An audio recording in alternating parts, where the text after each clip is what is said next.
சிவா திருச்சிற்றம்பலம். இன்றைக்கி நம்ம தரிசனம் செய்ய போகிற கோயில் ஈரோடு மாவட்டம் பவானி சங்கமேஸ்வரர் கோயிலுக்கு தாங்க வந்திருக்கோம். இது சுமார் 1000 ஆண்டுகள் பழமை வாய்ந்தது. திருஞான சம்பந்தரால் பாடல் பெற்ற திருத்தலம். வடக்கே திரிவேணி சங்கமம் இருப்பது மாதிரி நம்ம தமிழ்நாட்டுக்கு பெருமை தரக்கூடிய 3 நதிகள் சங்கமிக்கும் இடங்க. இதுதாங்க அமிர்தகடேஸ்வரர் கோயில்.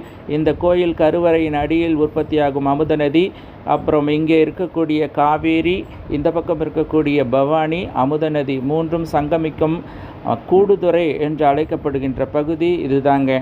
முன்னோர்களுக்கு தர்ப்பணம் செய்து வழிபடுவதன் மூலம் அவர்களினுடைய ஆசி பரிபூர்ணமாக நமக்கு கிடைக்கும் என்பது ஐதீகங்க.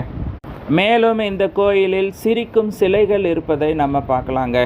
அற்புதமான வேலைப்பாடுகளுடன் கூடிய சிரிக்கும் சிலைகளை பார்க்கலாங்க. அற்புதமாக இருக்குது.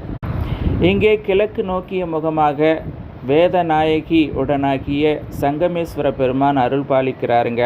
அன்பர்கள் அனைவரும் வருக, ஆண்டவன் அருள் பெருக. சிவா திருச்சிற்றம்பலம், சிவத்தில்லையம்பலம். சிவாய நம.